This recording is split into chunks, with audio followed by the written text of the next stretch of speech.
Hi, I'm Ashley. I just wanted to do an introduction about myself and explain to you what I've been through. The introductions probably start, when I started at school. When I was at school, I kind of thought school was just another nursery. It was an extension of play school, really. So I never ever really took anything serious. I just knew I had to be there. And I didn't really understand how important it was to achieve, and get good grades. I was always made to feel I was never capable of good grades, Um, it was never easy for me to spell adding up. I could add up certain things if I did it the roundabout way, but not the way they teach you, in class, you know, to just add them together and your brain comes up with this number. No, mine would not do that. So, I was spending all this time in school, and I just thought, it was a playground. It was for having fun, being with your friends, laughing and stuff. So I eventually come out of school with two very low grade GCSEs. Nothing to. I think I got the slip of paper and threw it away. It was absolutely worthless to me. But as I left school, I was quite. It was quite daunting. It was quite hard to wake up and not have school to go to. I found that really, really difficult. And I, you know, I missed that familiarity of school. But anyway, I left school, didn't have nothing, and just sort of winged it for a while. Went to dancing school. I eventually I got a job. I sort of blagged my way into Royal and Sun Alliance, and I was there for a few years.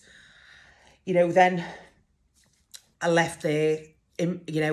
Just decision. No, I'm going to work in George Jenny Lee, which is now John Lewis.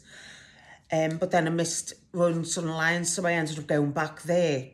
And then I went back to, uh, and then I went back to John Lewis. You know, catapulting myself between the two companies.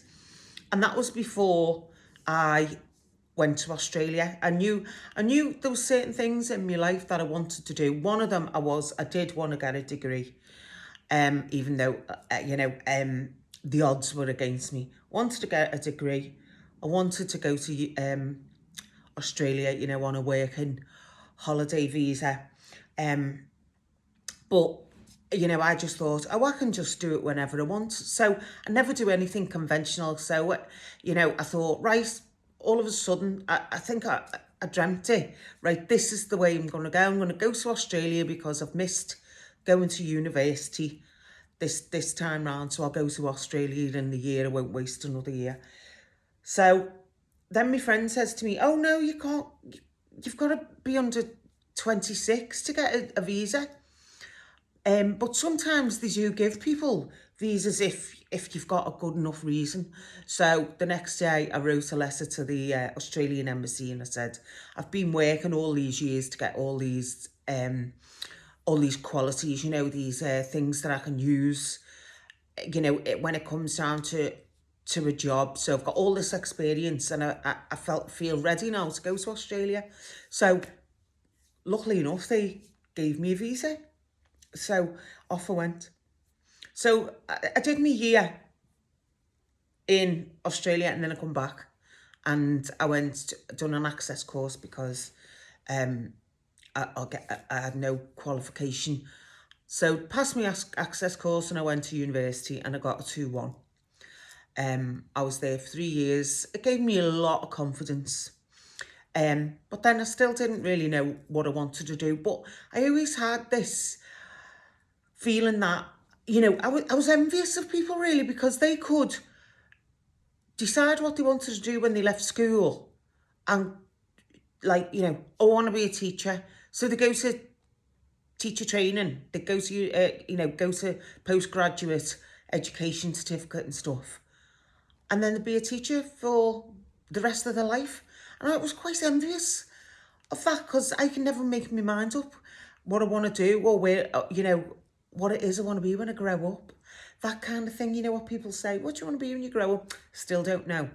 But I'll try every single thing I can in between. I think that's what I'm doing. So as it happens, like last year I was diagnosed with ADHD, and all of the pieces of the jigsaw fell into place. Became a little bit obsessed with the fact that I am just me. I am normal. I've got that ADHD thing, but that sort of gave me the acceptance that I needed to understand myself and how I do things, But when I was growing up, the ADHD person was the naughty boy at the back of the class who they couldn't make sit down. I mean, with myself, the impulsivity was there. It was obvious, the way I struggled with taking stuff in, processing my brain, my brain takes a while to process. So it just basically went unnoticed with myself. But I'm glad I found out because I've sort of really shown myself some self-care on what it's like to have it.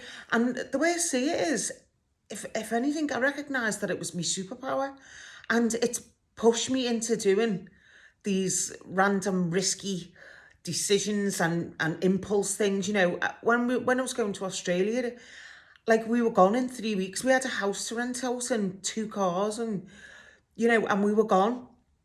But that's just me all over. I've done some wacky things. I've climbed Ayers Rock.